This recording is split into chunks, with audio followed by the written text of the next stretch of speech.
All right, I'm so excited for this episode because I know I've followed your artwork for a long time. I've listened to you on some other podcasts as well. And I'm really looking forward to being able to share with our audience some of the behind the scenes, the journey of kind of how you've gotten here, and maybe if we're lucky, as well as where you're going. One of the first things that I would like to ask you is actually something that I heard about for the first time just yesterday.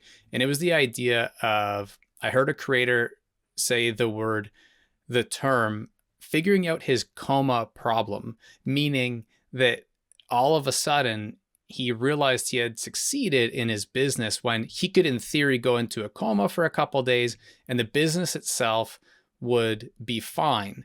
I knew I was interviewing you today, and it made me think of a question that I'm curious about. When we first start out to figure out online business, and I know that's something that you're passionate teaching about, we have an idea of what it'll be like. I'd love to hear from you if you feel like you're kind of there already in terms of what you envisioned. Well, there's definitely lots of things still to do. But if I would go back like 4 years and I would see myself where I am today, I would be like, holy crap, this is insane. This is amazing. You should be so grateful. It's absolutely fantastic. But as you know, there is this saying, hedonic treadmill, where we kind of adapt to the things that, we grow when we want more, etc., etc. I can definitely feel that as well, where I feel like, oh man, I need to do this, I need to do that. And I don't know, of course, if I will leave, I would say I can definitely take pretty much days off whenever I want, and that's amazing and great. But in general, I still feel like if I produce content, then some income comes in, etc., etc. If I stop working for 2 weeks and don't produce any content, and if I have not scheduled anything, things definitely drop and fade. So I'm definitely not in a place where I feel like extremely confident about my business, etc. But at the same time, it's in a good spot, and I think in with good perspective and stuff. So I don't know, I'm definitely happy and grateful where I am, but there's lots of things to do, lots of places to grow and stuff. But yeah, definitely not looking back to 9 to 5 or anything like that, and I don't feel I'm close to going back. So yeah, it's been a good spot. It's good. That's an interesting thing to bring up, the concept of a 9 to 5, because I know that a lot of people are chasing that exact idea of pivoting away from it. And it can also get kind of a bad reputation.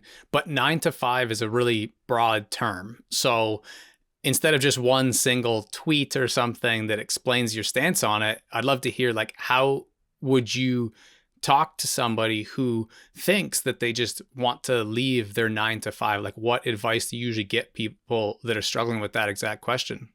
Well, I would say, of course, context matters. What is your job? Do you really hate it? How much you get paid? All those things really matter. But I definitely don't have a bad relationship with 9 to 5. I'm extremely grateful for my like 9 to 5 corporate experience, which I had, and even before corporate experience, all the like random teenage jobs you do, lifting stuff and digging ditches or whatever. All that is great, and I would really suggest people to change their mindset a bit about the 9 to 5 and not look at it as something that you want to escape. It's bad, I need to escape from it. But it's then instead look at it as a tool, because essentially it is. You can work certain hours, it will pay your bills, you can carve out several hours for your whatever side thing which you want to pursue, etc., etc. And you really don't need to bother about the bills, because I don't know, at least to me, if I would need to make money through creative work and I would feel this, oh my god, if I will not make X amount of money this month, I'm like struggling to put food on the table. I think that's an extremely horrible place to be. So yeah, I'm very much against this, burn your bridges, go all in when you're not really sure how you will put food on the table. So context definitely matters. And in my case, it was like more or less safe move, because when I went all into 9 to 5, we uh, I was surprised, but my wife suggested to me that I think you can quit, and I think it's fine, because like I was pursuing creative work for like 4 years, and I had like absolutely zero results, zero audience, zero nothing. And then I started to do like visuals for around 6 months, and I start to gain some audience. Some people reach out in DMs, ask like, hey, do you do freelance, etc. There was first time there was some sort of momentum, and I was still producing like no income at that time from my creative work. But when we sat down, we understood, okay, we like have some savings. If I quit my job, I get some government support, etc., etc. So I was like, okay, we are more or less fine for 2.5 years, and that felt like a good enough buffer to pull the plug. And at the same time, I was like in quite demanding industry, which was like IT project management, and there was like tons of roles, at least in my country, back in the days. And I was like, okay, worst case scenario, I can go back. It's not that crazy. But yeah, I would suggest people more to look at this as a tool, as a thing that helps you to get where you want to be, instead of just like quit it and pursue this other thing. But I'm sure there are people who have different experiences. I'm just talking from mine. And that's the best thing I find about interviewing people and running a podcast interview style show is getting all different opinions. If I ever do interview Matt Higgins, he wrote the book called Burn the Boats. But like you said, I feel like there's always context within there. And it's inspiring hearing people share that to some extent, at least, they've succeeded. And that's pretty much all of the people that have been on this show recently. I would love to interview people that are a little bit earlier on in their journey, but naturally, they aren't really out there being on podcasts as much. And so, most of the people, if not all of them who have been on the show, are people who have a similar story of aspiring to achieve something, working towards it, iteration, trying a lot of different things, failing, learning, and then figuring it out. In your case in particular, though, you shared having so many years where you weren't making any traction with the creative work. What do you think it was that really kept you going? I think like when I started to pursue creative work, like through just some random accidents in school, basically we like got an assignment like, hey class, in 1 week you need to come in front of the class and present a business idea. And like all my life I have been this like kind of entrepreneurial type of dude, but to be honest, I was more like one entrepreneur. I was always like talking, oh, I could do this, I could do that, big mouth, but not much action, always you have some sort of excuse or whatever. But when we got that assignment, I somehow just, I don't know, convinced myself like, hey, Giannis, let's figure out something you can actually do aside your 9 to 5 with your current obligations without any like side investment. So you don't basically just, so you don't have any excuses. You can start something. And that's when I discovered this online business. And I realized, oh my God, there are these people, all Tim Ferrisses from of the world who are just traveling the world and running their businesses from laptop. And I really fell in love just with the idea of like being your own boss, having this laptop lifestyle, not being tied to one place or something. That was kind of my North Star at the beginning. And it just set me on a very exciting journey of learning about online business and personal development as well. I was basically really obsessed about it. I stopped listening to music. Like all my commutes to work was like audiobooks and podcasts. I even like stopped going with friends on lunches during like the working hours, because I just took my laptop and I like for 45 minutes I tried to bring up a blog or something. I was extremely intrinsically motivated by just this idea. And I ran various different experiments. Like I tried a bit of YouTube, tried to run some blogs, learn a bunch of stuff, understood, this is not for me, this really feels like an uphill battle, it doesn't feel sustainable or whatever. And I just kept trying and kept quitting. And I don't know, I was just having a blast. It was really fun, even if I like didn't gain any traction or whatever. Yeah, so somehow I stuck to it, and I'm very happy I did, because yeah, at the end I found visuals, which was something that kind of got me in the game, and where basically a lot of things clicked. It was very intrinsically motivating. It felt sustainable. People appreciated it, in terms just like engaging or whatever. So that was very very motivating. But yeah, for 4 years it was basically nothing in terms of metrical type of results. Yeah, and I feel like that's one of those things that often comes up on this show as well, is the idea of being able to bottle or productize, like create something that people could just drink and that it would make them be resilient and keep going, because that is where a lot of people give up, and that's kind of cliche to say. I know you've created artwork around the idea of the journey not being a straight line and that kind of stuff. I've heard you share, I know that the 4 hour work week was a big part of your early journey in terms of that laptop lifestyle, stuff like that. Were there other resources or mentors or heroes that you looked up to beyond Tim Ferriss, where you, looking back, you feel like that was something you leaned on as well? Man, there was a lot of people, and I think I really like these indirect mentors, which are podcasters, authors, bloggers, etc. They are kind of my indirect mentors, and I wouldn't say I can really attribute everything to one particular, because it kind of comes season. There was a season where I really was into like Gary Vaynerchuk stuff, raw, raw, go, go, go, this crazy, the crazy motivation mindset. Then there was a time where I was really learning a lot from, if you know, Pat Flynn from Smart Passive Income. He was very tactical about like online business and one of the early dudes. So I was really captivated by his story. I don't know. I enjoy a lot. I like Mel Robbins. I think she's absolutely fantastic, with good bits of advice. And I'm sure there's many I'm kind of leaving on the side, but no one really in particular comes to mind. I don't know. One big inspiration from YouTube was Matt Diavell, but I just loved how high production quality videos he creates, and how he's like incorporating funniness and jokes into his videos in this very very appealing style. So I don't know. There's many, but there's no particular. One of the biggest ones definitely was Tim Ferriss. He was like who really blew my mind, and I was like, holy shit, Janis, like you are definitely not as smart as you thought. There's so much to learn, and he really put me on self-development path, I would say. And for me, that was huge as well. And especially through his podcast, when you first were learning from Tim Ferriss, was it 4 Hour Work Week? Was it his podcast, or was it both? It was basically the story there was actually a quick story. Like I have still to this day, I don't know, maybe I have some sort of short attention span or whatever, I don't know, but when I was young I never really developed a reading habit. I never read books in school which were mandatory or whatever. I always kind of cheated my way, and still to this day I haven't read like a thick big book.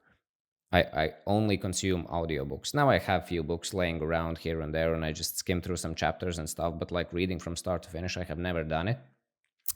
And I remember when I researched online business, like Tim Ferriss came up and this 4 hour work week, and the title is like super compelling. It's like 4 hour work week. What is this thing? What's going on here?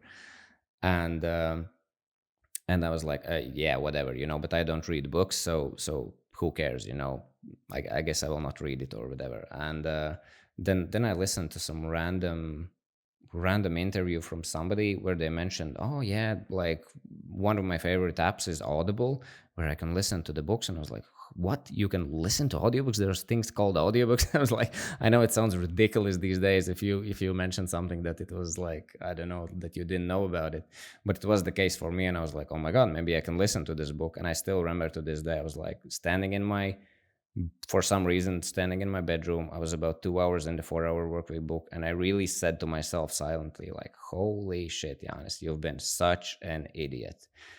Because at that moment I don't know if you have seen this wonderful graphic from Tim Urban from Wait But Why. He have this interesting graphic about how you're like kind of in this child skill where you think, oh, I'm super confident and I know stuff and I have figured everything out, and then you understand that you go to this insecurity canyon where you basically realize, oh my god, there's so much to learn, I'm actually not that smart. And then you kind of slowly climb Yeah. up this grown up mountain. That's kind of, I was in the canyon at that very moment, I think. So that's the story there. Yeah. And it's pretty interesting to hear you talk about the idea of escaping the 9 to 5, but using it as a tool, aspiring to achieve your own like big, audacious goals. learning a bit from Tim Ferriss. And then the title of that book being 4 Hour Work Week, when one of the first things I had asked you about was this idea of kind of making it, or if you feel like you are where that dream was now. In a tactical, like kind of practical sense, for those who are about to go read the 4 Hour Work Week because they heard this, but they also think that the 4 hour concept is just like a meme and a joke and sort of like a hook point. How close is that idea of working 4 hours to what you actually experience? I would say it's a very fair point to call it a meme or whatever and a bit of a joke. But I think if you are taking it really seriously and thinking it of as a joke, you're kind of not really getting the point because, like, a lot of the ideas he shares, he just shakes off this common understanding of the way how we work, from 9 to 5 we need to do this, we need to go to the office, and we need to do these things. And he just questions a lot of them. And of course he talks a lot about like automation and delegation and how he hires like people from where like resources are cheap, and then you can like have assistants there or whatever, like a lot of these crazy interesting automations, which is not something I have really done a lot or whatever. But of course, tools get so good these days. It's just extremely easy to automate a lot of things. But I think it's kind of in our human nature to fill in the time with more work. So I think essentially, yeah, I don't know. I guess it is a bit of a meme, but at the same time, it's definitely attainable. I definitely see and I understand concepts and way how I can approach my business where I don't need to spend a lot of time for income to come in. I still need to get there, but in some sense, few things are working for me. But yeah, I don't know. It's definitely a compelling title, and nobody should take it literally. Like 4 hour work week. Oh my god, this sounds awesome. Of course, it will. Like you probably will fail if that's the attitude how you will go into it. In 10 years, in 5 years, if you're very smart, yes, you probably can make it a 4 hour work week if you really want to, and if you are really intentional about it. But of course, it's a bit of a meme, especially at the beginning when you go into this new business or whatever and you have no idea what you're really doing and you expect that you will like work 4 hours and everything is there. It's not like that book is some sort of blueprint. It's more like a mindset shift, I would say. But yeah. Yeah, one of my goals with this show in kind of that long, big dream world too is to be able to do more interview shows, get them out quicker, almost like we see with live talk shows, like a late night talk show or a morning show or a lunchtime host, where in theory, the big goal would be where it's like almost daily, and which means everything is optimized, everything is automated around me, where I don't need to be doing anything behind the scenes. Not there yet. But even then, that of course would be a lot more than 4 hours a week.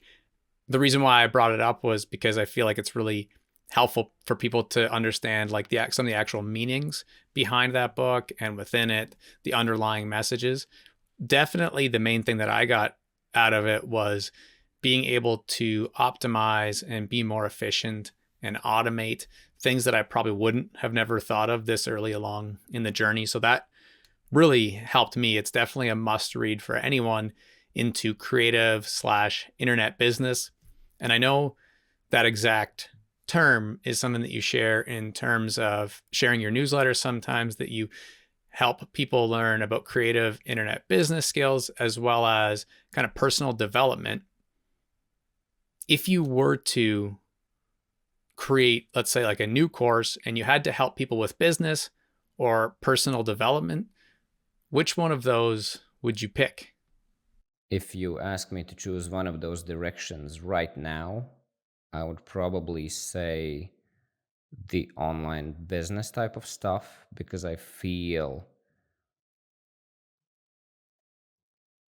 I wouldn't say I'm there yet, but I would say I have a bit more credibility there and understanding.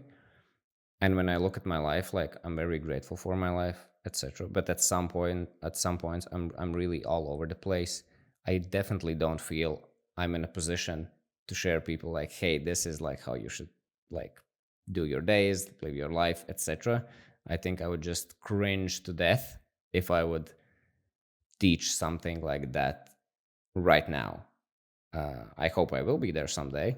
I'm sure I will, but not at the moment. I would probably right now go in more to the online business direction, but probably find a specific twist where I feel okay, this is a path where I feel very confident about, and I think I understand these particular concepts or whatever, and I think that's something I can bring to the table.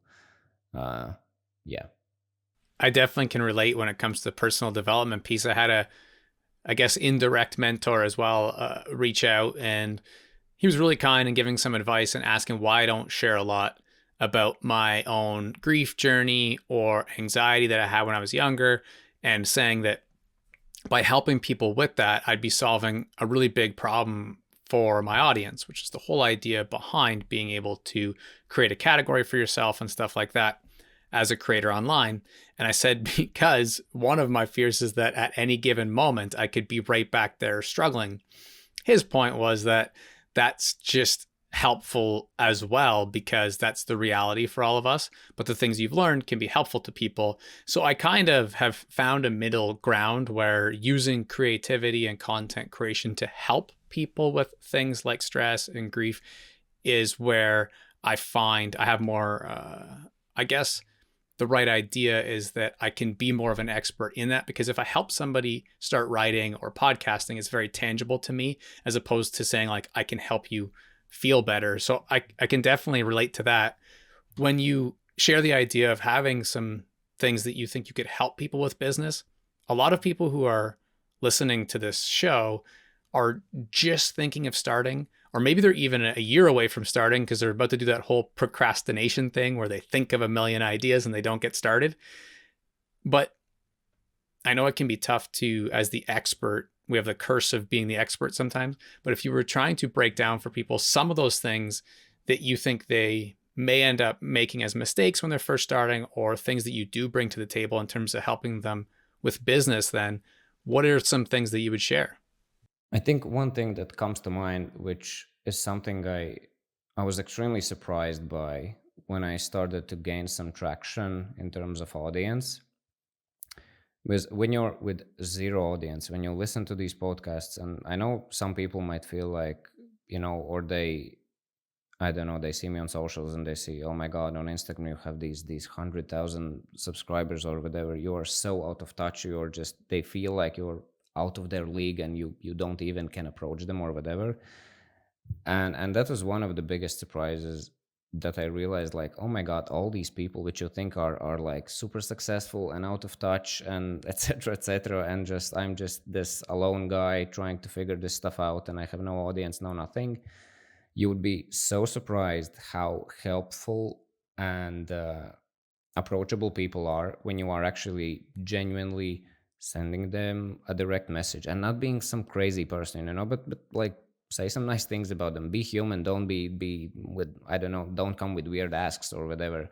How approachable people are. And that was one of the biggest, I think, moments in my creative journey, when I was like, when I just realized there were so many people just like me, no smarter than me, few steps ahead, few steps behind, and we are just kind of in this together, trying to figure stuff out. And all those relationships are extremely valuable, just kind of to keep going. Of course, there's advice or whatever, but like, come on, advice out there is so much. It's insane. But this human support from your peers who are on similar journeys are extremely valuable. So I would really focus at the beginning, okay, you figure out your thing, you understand a bit more where your audience is. I don't know, are they on Instagram, are they on LinkedIn, are they on Twitter or Reddit or whatever. You find some groups, you reach out to some people, and you kind of try to embed yourself in some communities, or join, if you have the ability, join, some paid communities. There's a lot of them. Do some research, understand where there are some action going on, and then build those relationships early on.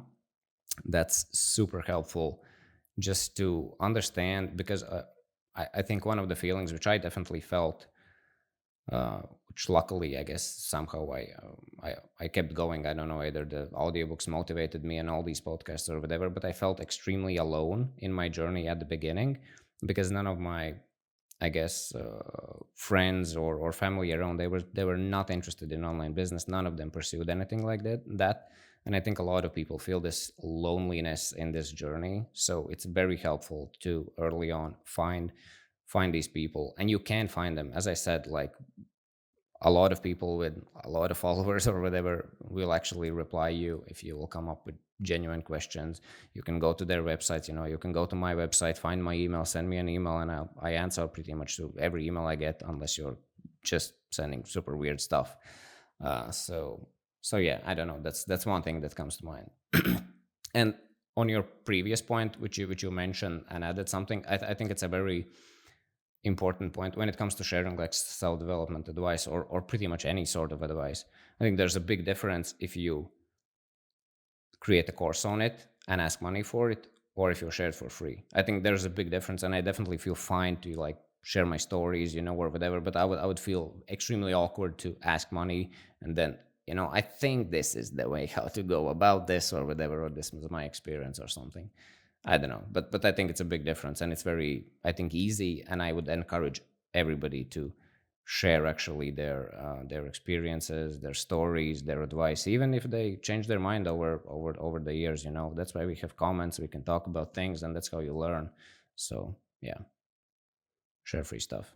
Yeah, I love that idea of the possibility of changing our mind and being open to the flexibility of the fact that things might change, and then not being scared to say something in a time when cancel culture and the idea of if you say something once, that's what you mean forever can be kind of harsh sometimes. I think sometimes it makes sense, because if you are really have bad values, then maybe you should lose some work or some relationships.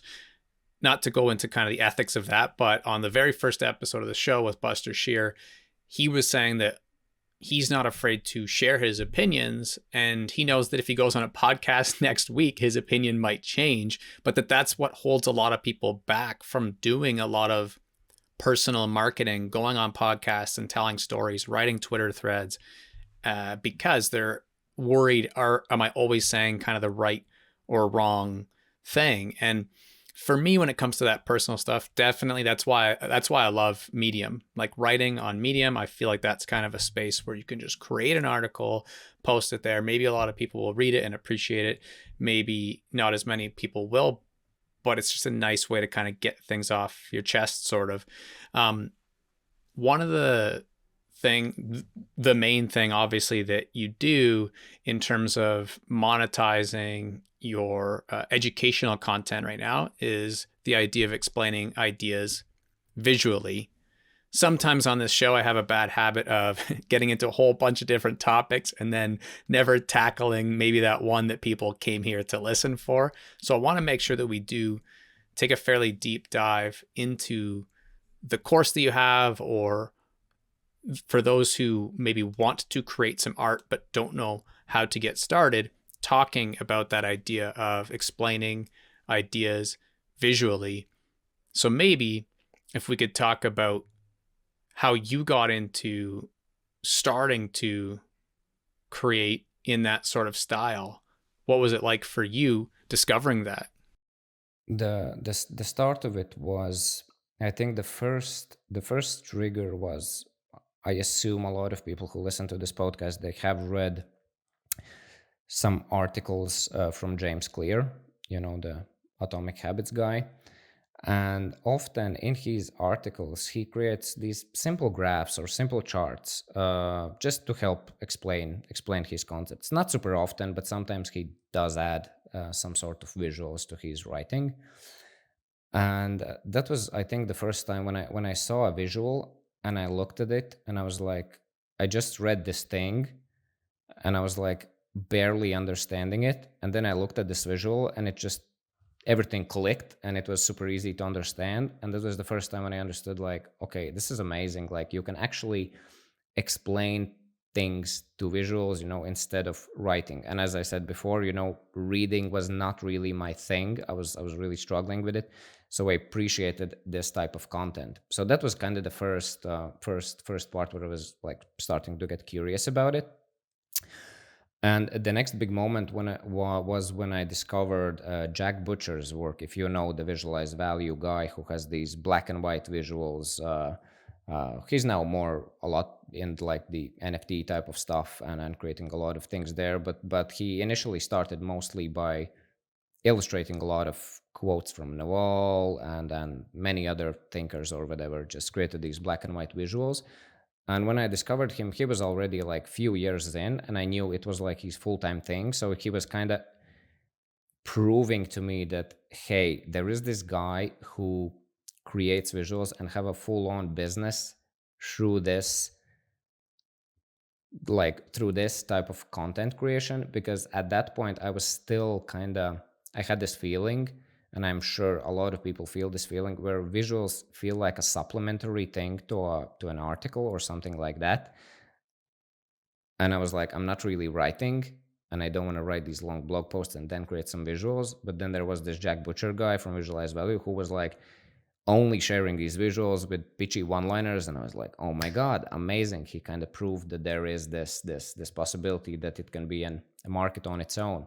And that's basically when I started to take it seriously and really iterated on loads of different styles. And I know at the same time, another influence was, there was this wonderful account on Instagram called Liz and Molly, who shares about feelings at work. That's kind of their theme. And at the same time, I was reading some parenting books, and they talked about a lot about that kind of, you need to acknowledge your kids' feelings before you share some advice, because nobody likes when you come home and whatever, your wife is just I don't know, you're super tired or something, and you come in the door, and then instead of your wife asking you like, hey, how do you feel, how was work or something, they're just, oh, you feel so tired, you should probably sleep more or whatever. You don't want to listen to that. It was like, oh, you had tough day at work. Yes, I had. Then you're like more open, hugs and stuff, and then you can listen to advice on something. And I was really interested in this approach of acknowledging feelings. And I was like, I had 4 years of experience in as a struggling content creator, so I had a lot of ideas around that. So that's initially how I started, which was the general theme of the visuals I produced the most. And those were kind of my inspirations. And when it comes to some more practical advice, if there is somebody in the audience who would like to pursue something like this, is I really treat it. I think a lot of people have this thinking, I'm not a designer, I can't do this stuff. And basically that's where they leave this idea, this dream or whatever. I'm not a designer as well.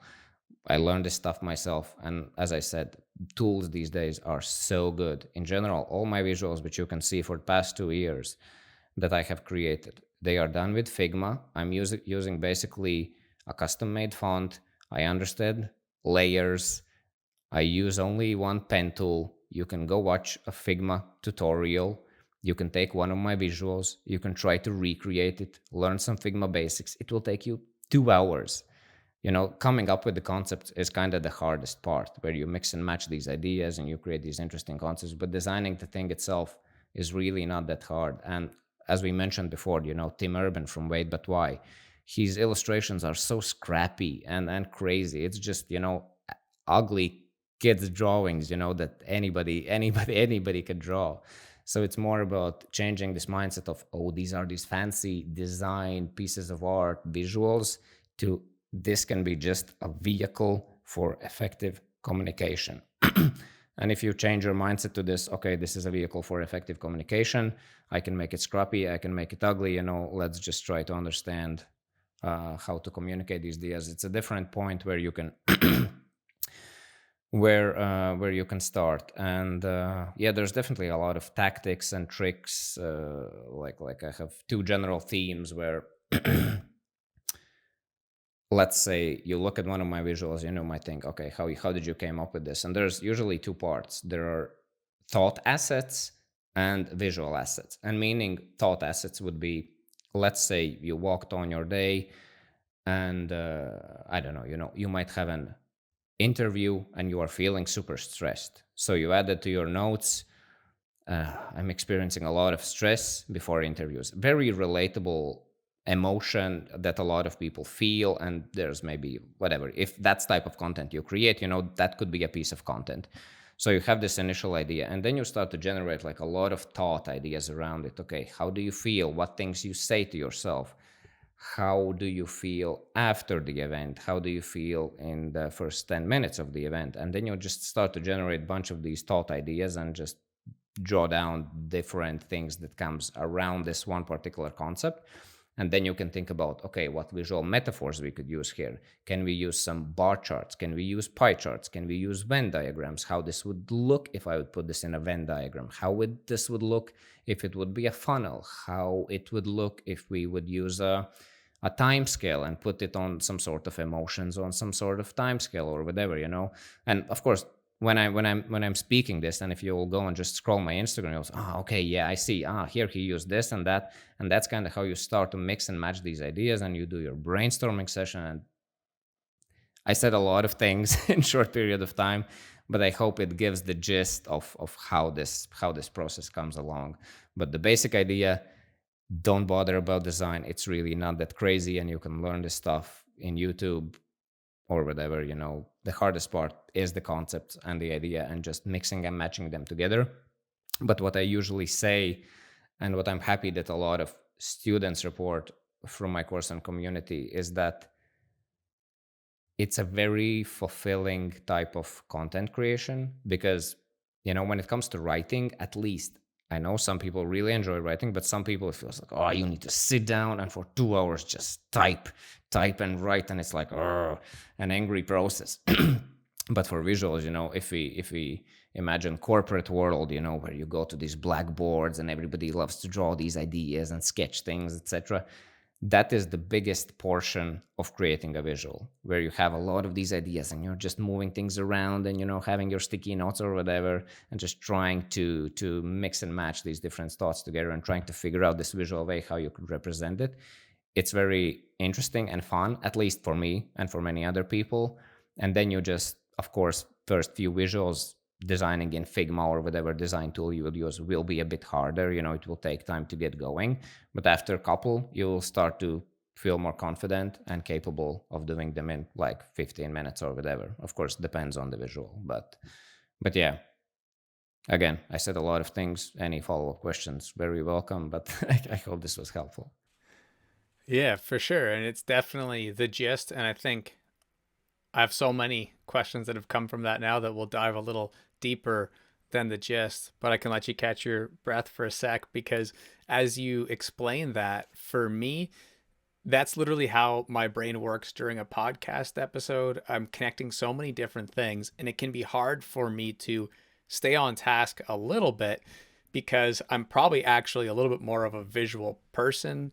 And so I'm trying to map the things that connect and how they lead to a question. It'd be easier for me to probably doodle them or draw them.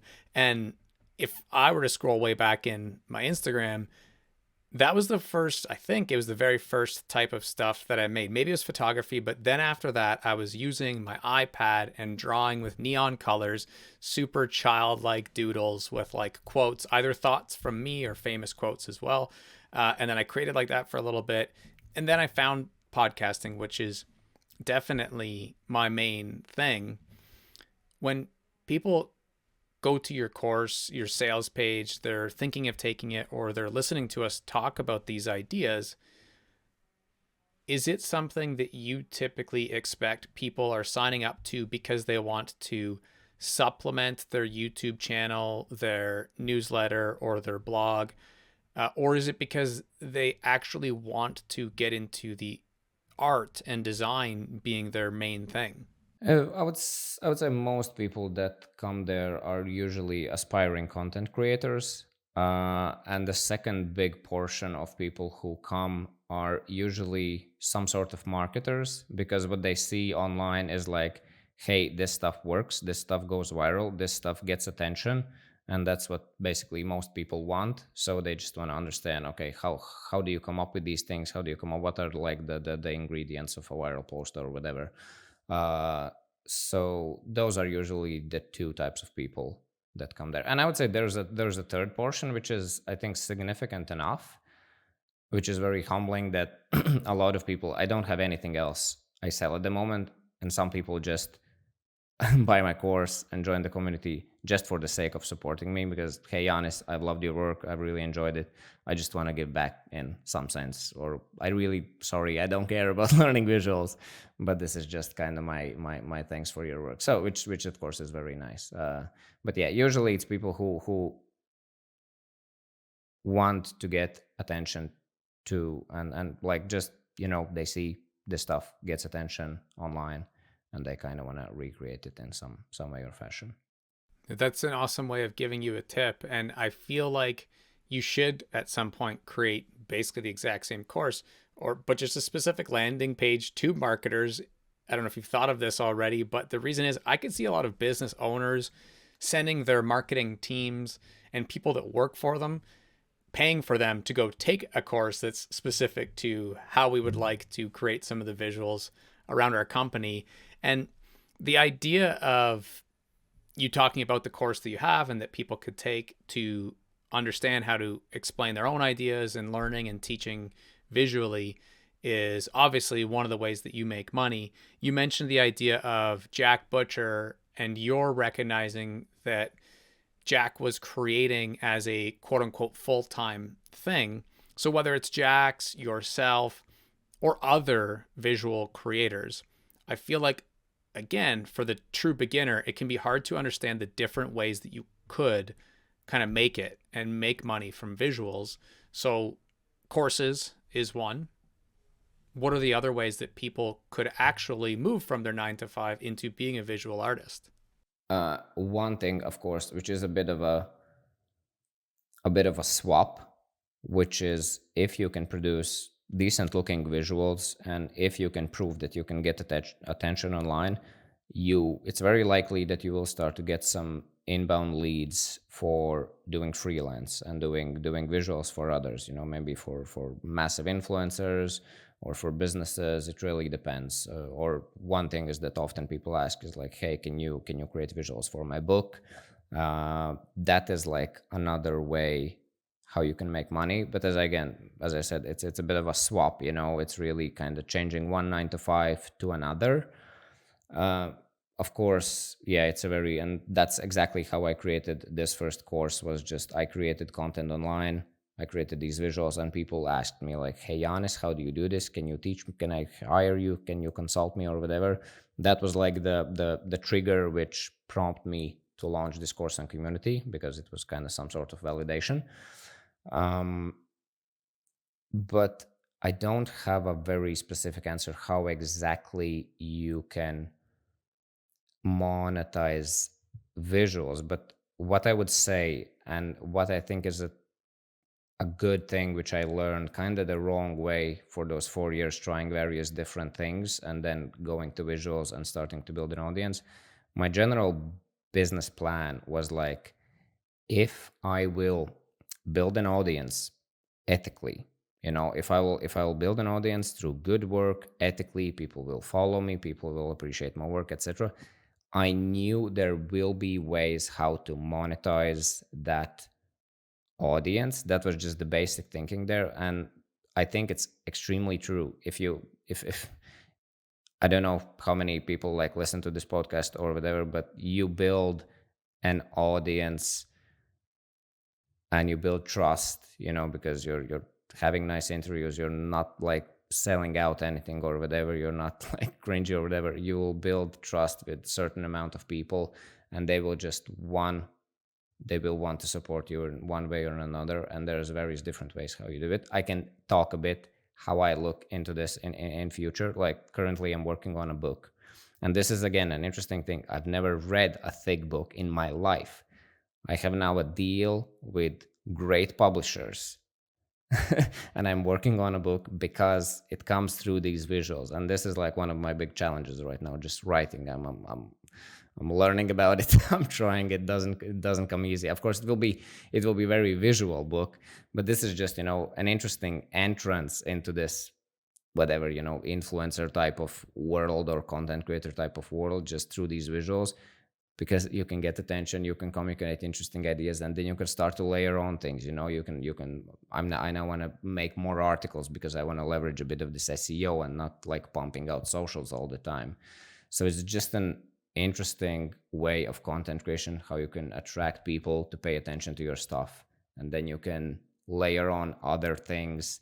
But the main part is the attention. If you can just get people to pay attention to your stuff ethically, and of course, I would say long form content is more better for building a bit of more authority and credibility. That's something I need to do more, because currently it's a bit like this, Netflix type of content where people are like, hee hee, haha, nice, cool visual, interesting thought or whatever, but it doesn't have a lot of weight.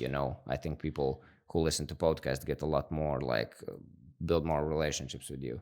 So I don't know. Again, I said a lot of things, but that's my general principle. Like, build an audience ethically. This is just one way how to how to create content. And as I said, it's good for books. It's an interesting thing. That's one of my kind of main long-term goals is just to explore topics that I'm interested in and create books that I would like to read as an absolute non-reader, make them super not overwhelming to read and very interesting with these visuals.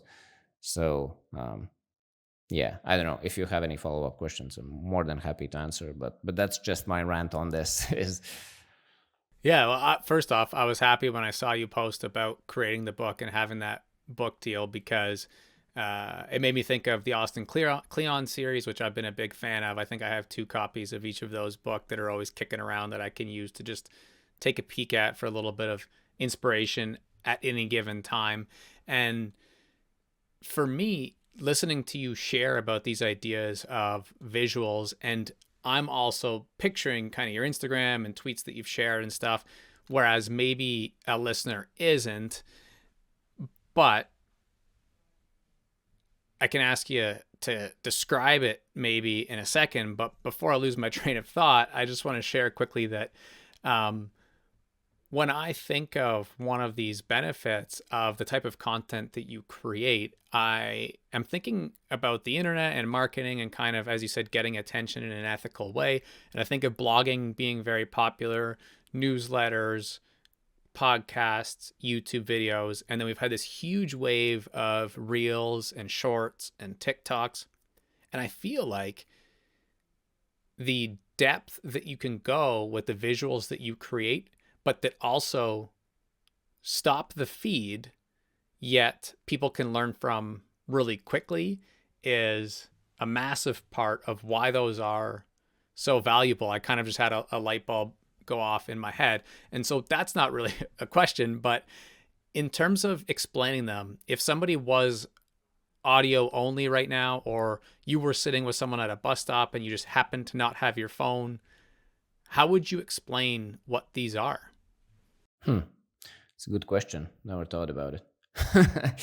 But yeah, just going a bit back what you said. That's actually it's very nice to hear exactly what you said, that you stop the scroll and you give this idea in a very short amount of time, because that is kind of one of the core things, the core filters which I use to create these visuals and before I publish them, because that was initially it was like, I'm a nobody. Nobody follows me. I somehow need to cut through the noise.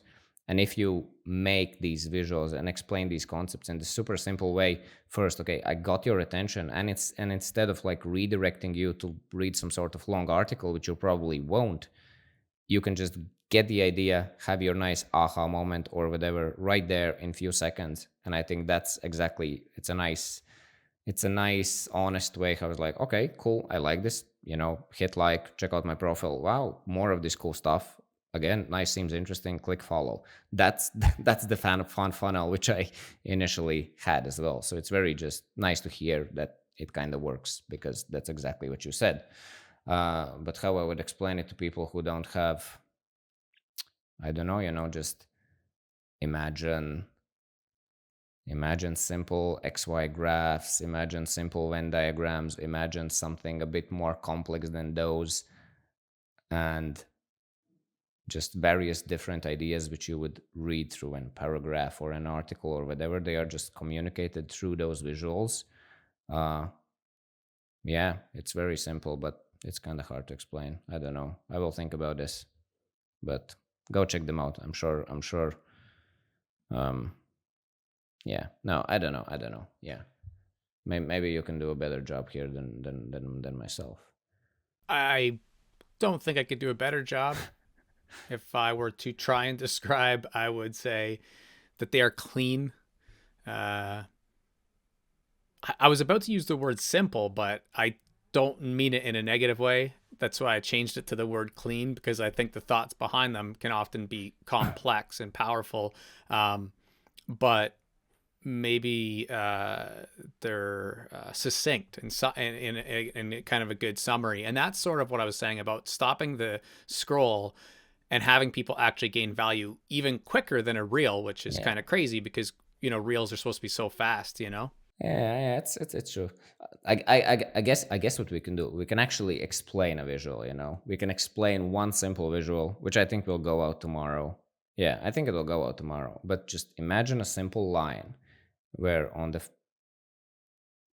left side of the line you have present moment, and on the right side of the line you have years in future. And then over the years in future, there is written a thought that you are saying, I wish I would do X years ago. So you see your present moment, years in future, and years in future, you are saying, I wish I would do X years ago. And that probably should a bit prompt you, okay, what could be some things years in future that I will kind of regret not doing now? And maybe it makes you just think about that thing and inspires you and understand that you're now in the present moment and maybe you can do something about it. Very simple, nice, subtle, motivational type of thing that I would explain through visuals. I love it. I think that really does help. Actually, that was a good idea to do that. The other light bulb that I had was when I'm often coaching or mentoring people when they're first wanting to get into content creation, they typically are like 99% consumers, if not 100% consumers, but they're thinking of, I could do that. I could take photos like that. I could make films like that.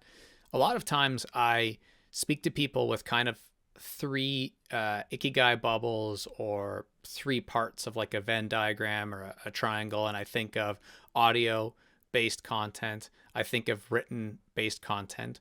And I say visual, but I usually mean filmmaking. And so, one of the things that is coming out of this episode for me, and why I'll definitely take your course or another course you have in the future, is because I'd love to be able to teach people a little more about a fourth idea. I feel like it's almost in a category all on its own. Do you feel that way? Yeah, I guess in general I don't think about it that much, but I probably should. But I think it has some connections to. There is this term visual thinking. I don't know much about it, but I'm not sure, but I know there are a lot of people who teach visual thinking or whatever. I'm not sure exactly what it means, but I think it's more or less something that kind of encapsulates what I'm doing here. Though it's a bit different, it is more than when people are going in the and going to the blackboard, and they start to draw different things and just brainstorm some sort of business processes or whatever. I think it's more related to that, I guess. But yeah, this thing is kind of, it is a bit thing on its own. That's why, I don't know, I kept it simple, explaining ideas visually. I know it's still, yeah, you can interpret that in various different ways, but I don't have a good way how to how to explain this. But it's definitely something else. I'm always like, hey, Giannis, what do you do for a living? Oh, I create these things on the internet. So it's I need to Yeah, work on this. I need to work on this. that's a good way to put it though. And I feel I don't know why I just didn't really, it's not something that comes up a lot when I'm asking, I guess, like let's say, creators who are earlier on in the journey and it's like, hey, what do you want to do? Usually it's, oh, I want to start YouTube. I want to start a podcast. I want to start writing. And photography definitely creeps in there. But the idea of drawing often or design only comes in oftentimes if people are already like kind of good drawers, if they, oh, well, I've always painted and I've always drawn. Yeah, exactly. It reminds me of, like, I would say sketch artist. Oh, I want to be a sketch artist. But this again, this has this tremendous weight of design skills. Oh, but you need to be this and that, and it blows a lot of people off. And I think that is kind of one of my unique selling points is that I'm not a designer. You don't need to be a designer, and just treat this as a vehicle for effective communication and shake off that all that stuff about design or whatever.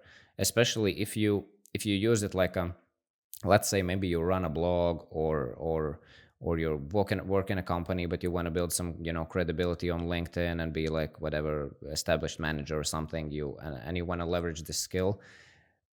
Unless you really want to, let's say, aim to get some sort of freelance gigs where other people hire you to make visuals, you can keep it ugly, scrappy, and people love when you make it ugly and scrappy. Even you take out your pen and paper, there's several examples where people just uh, explain ideas visually on a pen on paper, take an ugly picture, it looks horrible, and it goes absolutely crazy viral. People love this rawness, this realness, instead of these polished fancy things.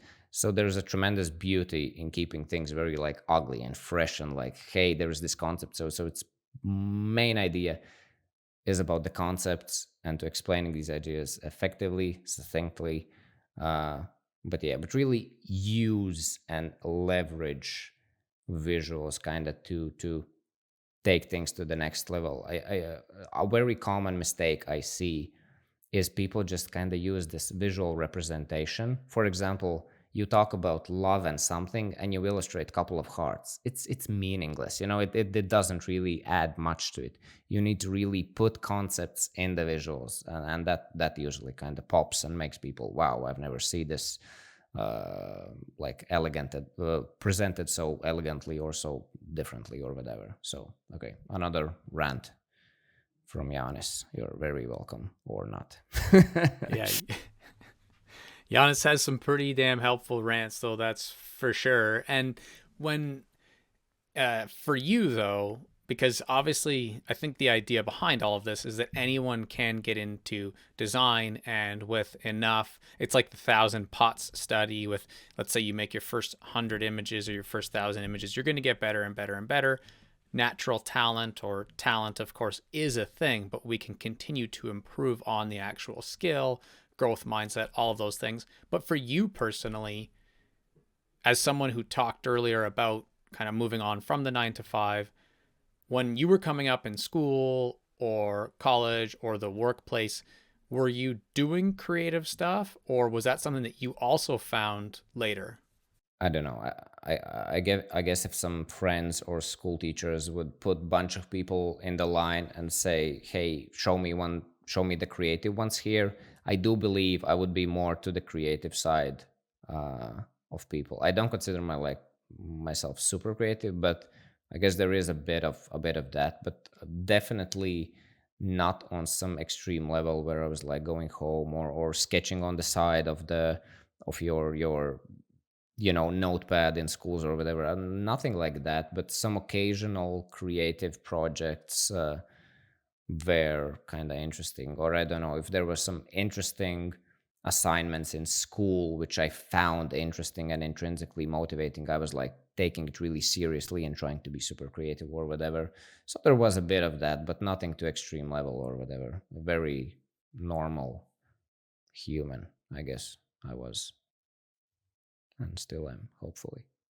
Yeah, and and going like in terms of, let's say, being multi-passionate, because I know that that's something that you've shared as well, about the idea of being interested in filmmaking, having thoughts about podcasting, finding this visual art style that you have.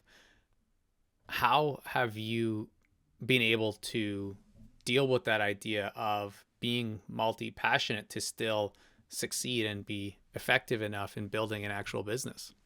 Yeah, it's a good question, a good thought, and I think something that I guess a lot of people struggle with. And I always think that I think when it comes to content creation, it's very hard. I think it's very hard to kind of get in the game if you're all over the place and doing various different things, doing a bit of that, a bit of that. You're kind of, you're not into certain niche, you're a bit all over the place. It might work, if you do it, I don't know, maybe through like a comedy twist or something, you might find maybe your way of representing those things can be very interesting for people. But in general, usually focus at the beginning helps. And in my case, I had this focus of these visuals. I was consistent, like publishing something every day. It was in general around the content creation and kind of personal development. In general, I mostly created content I would like to consume, just to attract in general people who are like similar to me. I kept it really simple in terms of in terms of that. So that focus at the beginning helps. But I think it's very important for people to understand that you don't need to worry about that much to get it perfect right out of the gate, because you need to get in the game. And I believe now I have more options. I have options, to do podcast. I have options to do book. As I said, I'm doing articles now. I have my newsletter, and people are paying attention because you have established some sort of credibility. People are paying attention. Yes, visuals are my main thing, but it doesn't mean I can start to do and layer on other things. Of course, some people might be like, Yanni, I followed you only because of your visuals. I don't care about you anymore. That is absolutely fine. But majority will stay, and you will like kind of attract new people. So yeah, I think focus is important at the beginning, and then you can kind of broaden out a bit. And I recently listened to a podcast. I think it was a thought from, there's this online business guy, Dan Coe, I think, and he shared something like that a lot of people are super obsessed about the niche aspect. You need to find your niche, you need to find your niche, and go crazy about it.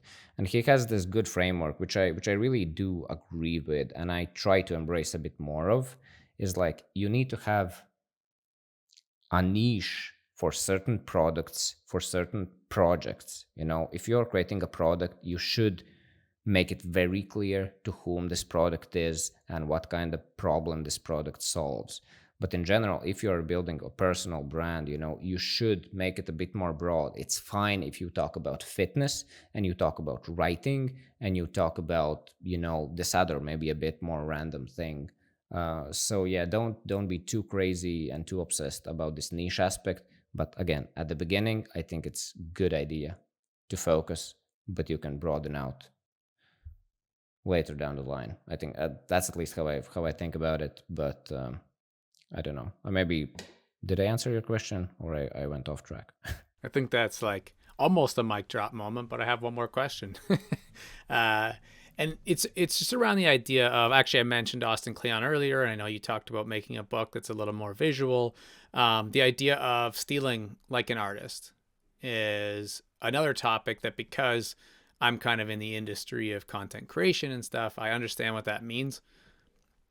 I feel like a lot of other people don't necessarily understand. When they hear the word steal, they think, oh, that's bad, that's plagiarism. In today's day and age, especially with AI and stuff, it can be so hard to figure out what is the right way to steal, so to speak. When you're helping people find their own style, what are some things that you advise people on, or how do you coach people to go from, I haven't created visuals before, to learning from others and kind of figuring out how to create their own style? I'm sure that's something that holds a lot of people up. Yeah, it is a good and common question, and it's a bit something I would say. I guess I still not struggle a bit, but I guess it's interesting to see that, a lot of people, for example, who take my course, of course, usually those people, they follow my work, they love my work, usually they love my style, and they will, because essentially what I share is like, you need to go crazy, you need to just like create your inspiration board, follow many different like Google hashtag infographics, check out bunch of stuff that you can find, take screenshots of styles that you find interesting in. Then of course there's more things to understand. Okay, do you want to do like vector graphic or raster graphic? Do you want this sketchy all over the place style? Like there are meaning and things to ask yourself always. Like again, I said about, the freelance thing. Are you interested to do freelance, or it's fine to keep it like sketchy and raw and crazy and super minimal? Then again, do you want a bit more like complex and artsy type of stuff, or you want to keep things like simple? Do you want more to be like Jack Butcher, super straight shape and everything's like perfectionist rocks, or again a bit more hand drawn, and create our inspiration board, and from there kind of try to make your own thing. And just, I always say, focus on delivering the idea. You can always, in a couple of months, you can iterate on idea. I have iterated on my style a lot, of course recently less and less and less, because it is what it is. But at the beginning, I iterated a lot, and that's something very important to understand. You don't need to get it perfect right out of the gate. Focus on the idea. That is the main thing. Get it out in whatever style you can. Learn from it. Try different style, and that's kind of how you will get to something. And of course, talk to people and ask around. But yeah, I'm again just a bit ranting here, but I understand, and it is a bit difficult that a lot of these styles, they tend to be similar, and people feel weird about them.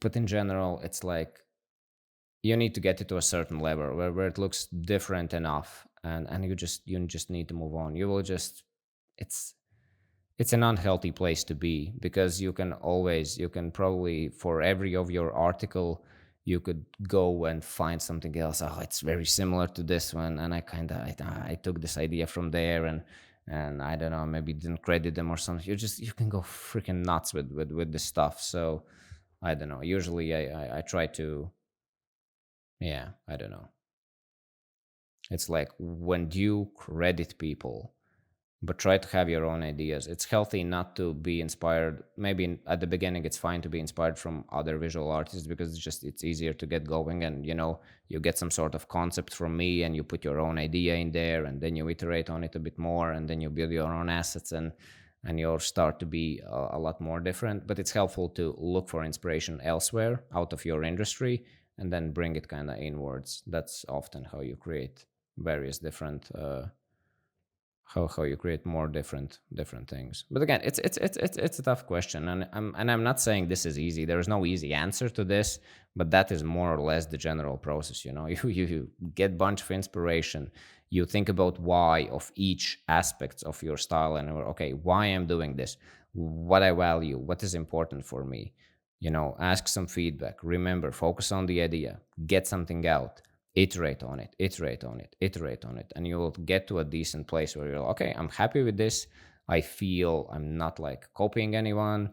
I feel this is good. This is me. Awesome. You will get to that place if you are willing to commit to this sort of process, I would say. Yeah, and I feel like music, storytelling in general, writing fiction books or something, is also similar because we're using the same languages, we're using the same notes, we're using stuff.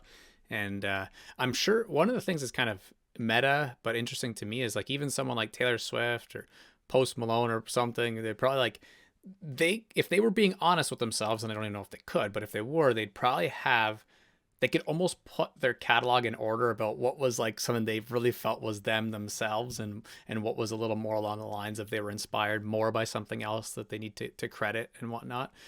Or maybe they got like a hook from someone else and stuff.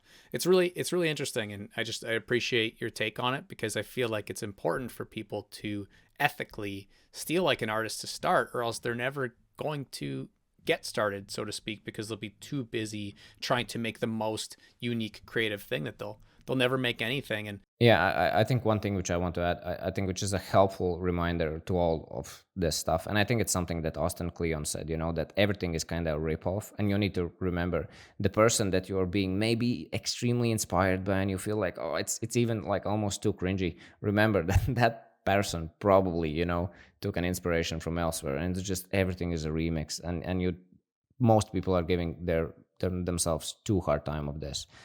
But of course, there are times where you can see, okay, this is clearly a ripoff. You're just taking off my work, and cutting out my credentials or whatever, and just shipping it and trying to get viral or whatever. That's a different story. But I think through all the conversation we had, it will be very ethical if you'll follow this type of process. I feel like I would make you proud if I showed you my journal. It's upstairs on another floor right now, so I won't go grab it. I was kind of hoping it was beside me, because I've always just kind of doodled stuff. Again, just with a pen. And if I read something in a book that makes me think of a drawing that helps me to remember it, then I just draw. And a lot of the so the margins of the pages of books that I read, a lot of people will make notes. Well, most of the time I make like little doodles or little images, and I've often thought I should put those into creating content. I just haven't done it in a long time, but I can definitely appreciate how taking those kind of concepts and then needing to get inspiration from somewhere else, find the kind of happy, messy middle, and then post them is definitely a next step for me. I always ask some theme questions. Before I do, I want to ask one other thing that has kind of come up a couple times. You've mentioned freelancing a few times. That's something that maybe will help a lot of people. I interviewed someone whose personal brand is the Freelance Fairy, Alex Fasulo, but she mostly talks about writing. Before we do sign off, I'd love to ask you a question that a lot of people will have is, when I'm freelancing, or I want to start freelancing, because that's going to be my first bit of monetization, how do you help people who struggle with the idea of pricing? It is very helpful if you are in a position where you are not in the need of freelance and you are in a position where you can turn people away and mostly focus on producing great quality work so people really want to come to you. That at the beginning is a very good place to be, and which was the case for me. So in general, when I got some, I turned off any freelance where I felt this is out of my reach, because again, I was not hiding that I'm not a designer. I said like, hey, I can make things in like similar style like I have here. I see your expectations are way out of my league. I was like, sorry, this will be a no-go. I think it's important to understand what is your strengths, what you can do, and yeah, I think at the beginning, again, not being in the place of need or whatever is the most important thing. But essentially, I don't know, I started to price my visuals. I was just, I don't know, the first big gig I got was for Sean Puri, who is like running from the My First Million, one of the co-hosts. And I was like researching a bit about him. Okay, he has some money. Where from he's? Okay, he's from San Francisco. Average salary in San Francisco for something, something. That's essentially how I priced things. I had absolutely no ideas, and I came from pretty low income country. But I was like, I'm not charging you my country prices. Like fuck that. From where are you? I will charge you your prices. So that was essentially the idea, and I don't know. But in general, usually my average price is like I charge 450 USD, 500 USD for one visual concept. That would be like in a book or something, just for people to have a number. But there's a lot of nuances. If for like I'm reusing a lot of my assets and like, hey, I feel for this concept we can actually use just my visual, but put in like a bit, change this and that. I understand this is not massive work from my end, and maybe that's half price of that. Uh, but yeah, there's some clients where I charge more, some less, and as you mentioned previously, if I would tailor a bit more my business to target business clients, there's, I think, definitely more money involved, and that's something I am looking to explore in future. But yeah, that's a small rant on the freelancing part. But yeah, essentially produce good work and don't be in the place of need, because yeah, a lot of people will try to get things for super cheap, and just it's better not to not to give in. Yeah, it's fascinating how the idea of not being needy is such an important point. Like you mentioned right at the top about the idea of networking and reaching out to people and not being scared. It's similar to getting a girlfriend or a wife, I suppose, or boyfriend or husband. The idea of when we're not needy, all of a sudden the opportunities start rolling a little bit. I want to wrap, and I have so many other things that we could talk about, being, a creator dad, working on the newsletter, some of your future goals, supporting fellow creators. But maybe we'll get to that in episode 2, which would be a lot of fun. Before I get to the rapid fire theme questions, though, when we talk about personal growth or creator business or learning visuals, the things that we've discussed, is there anything that you would feel like we'd be leaving out if you didn't mention it quickly or something like that?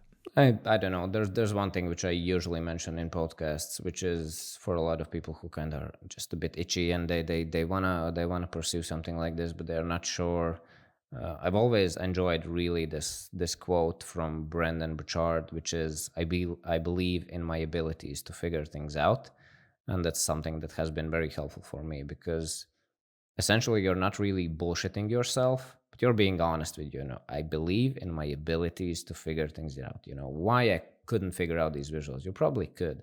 There were a lot of things that back in the days you had absolutely no idea how to do, drive a car or do whatever, but you took some steps, you got better at it, you figured it out. Why not this, why not this ambitious goal you have, why not these visuals, why not this content creation journey? There's many people way dumber than you who have gained some success or whatever. Why not you? So I don't know. That's something I usually say. But yeah.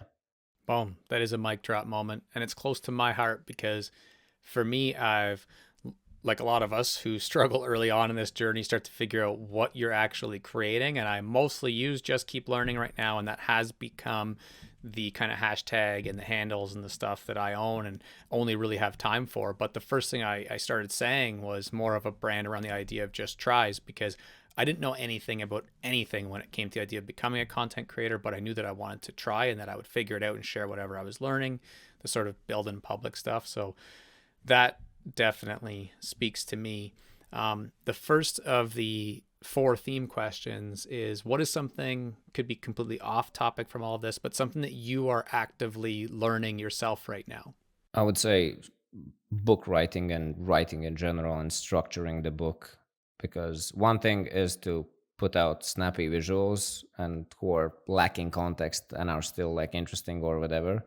It's a bit different when you need to create like a story and make more sense, and introducing writing. So yeah, that's something on my main agenda.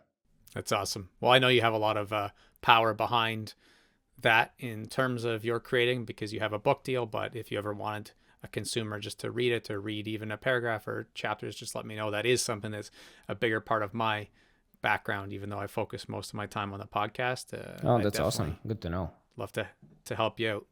Thank you. Yeah, for sure. I come from a little bit too much of academic writing into the creative world. And so, but the fun thing is, I'm not like an academic writer. That's why I didn't stick it out there. One piece of advice that you would give to the next generation, being a dad, if you were to pass one thing on, what would it be? It would evolve something around curiosity and creativity and exploring those things and really paying attention to those things and paying less attention to the society norms and where everybody else kind of push you in various directions, but more listen inwards to your curiosity and creativity. I think if you put curiosity, no, if you follow your curiosity and express with your creativity and leverage the internet, you can do magical things, because essentially it's like you're interested being learning about stuff that you're interested in, you're creatively expressing, which is, there's plenty of science that it is like healthy for your mental being or whatever, creativity is good and important. And kind of if you learn to leverage the internet and combine all those things, you can build a wonderful business which is intrinsically motivating, and I think could be very fulfilling. That's just, yeah, something that's on my mind. Yeah, I definitely hope my kids listen to that advice. But again, next generation, yeah. But next generation, I don't know. Maybe it wouldn't involve internet. Maybe we should go away from the internet. But I don't know. Internet is not going anywhere, so I'll stick with this. That's a fair point. Internet aside, I think pursuing your bliss through creativity and living not necessarily with societal norms is definitely something that I would love for my kids to learn. So I appreciate that. And if you were to ask me a question, either that you're curious about or you think that my creating a piece of content around or kind of answering would maybe help serve my audience, what's a question that comes to mind that you would ask me? I don't know. Usually when I talk to podcasters, I'm always like, because you talk to so many creators, you talk to so many interesting people. What are some of the common themes which comes to mind in general, to help people, pursue their passions, do this creative work. What are some common themes which you have noticed from thus far your journey, and just observing people talk and explain their things?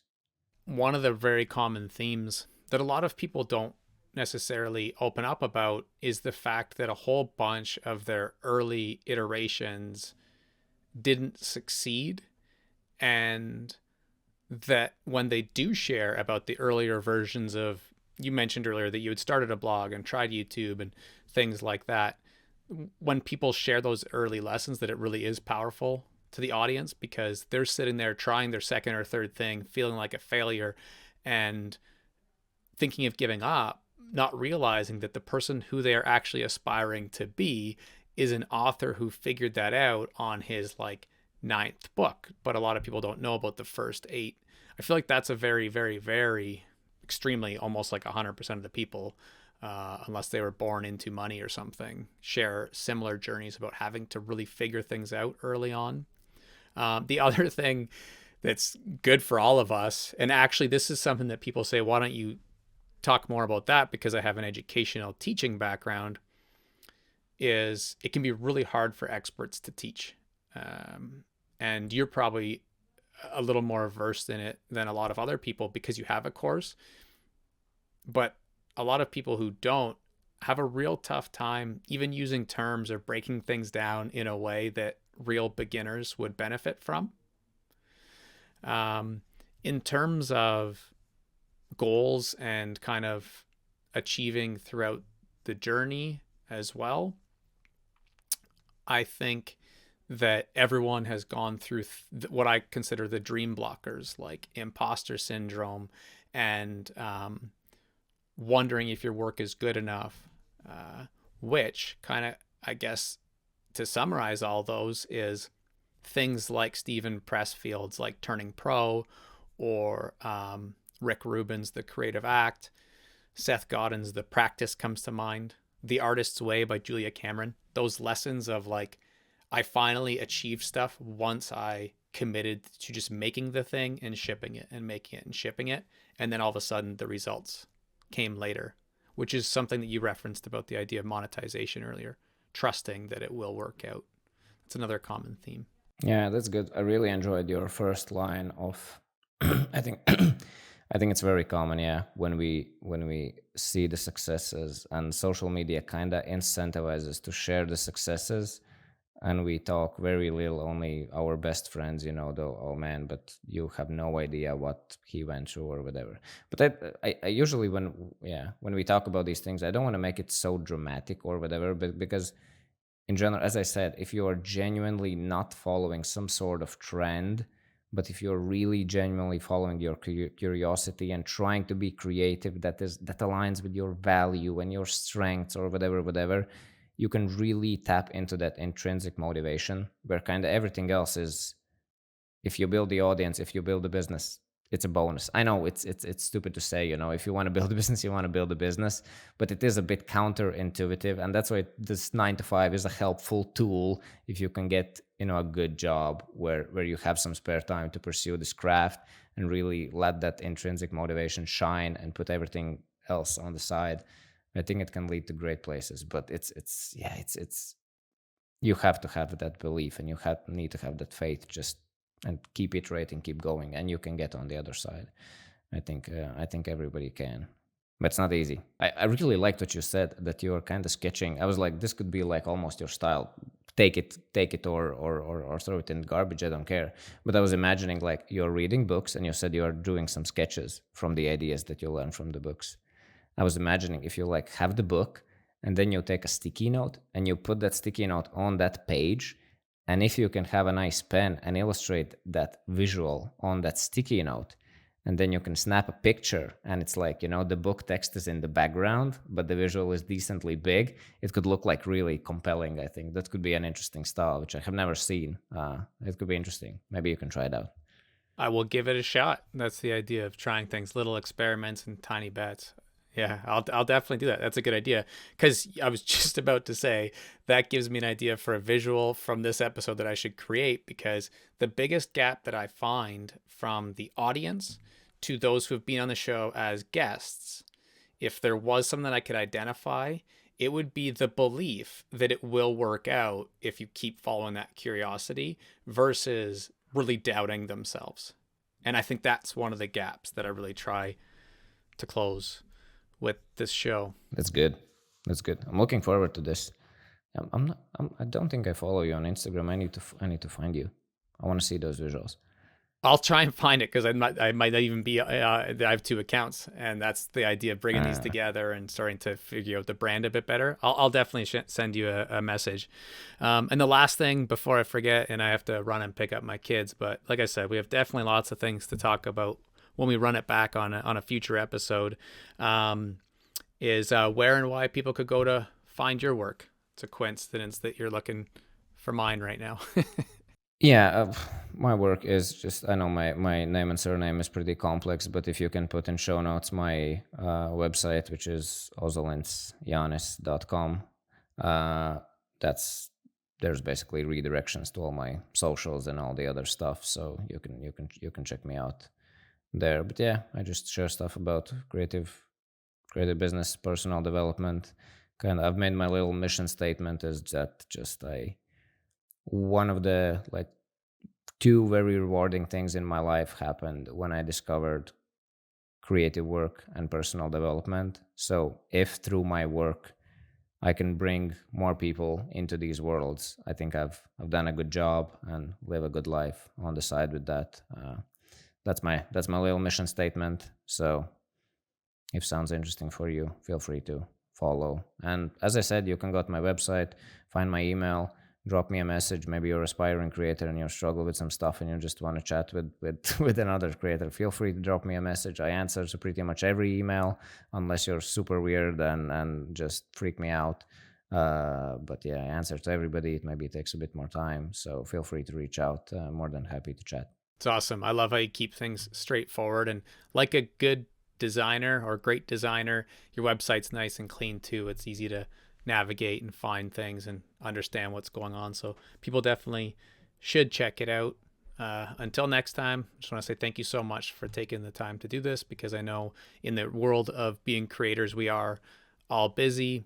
I know you said you don't like to make things dramatic, but at the same time, I really do appreciate that time can be money. So it means a lot that you took the time to do this. Thank you so much. It's been a blast, and I'm looking forward to session two if we will have one. Yeah, for sure. It'd be fun. All right. Thanks.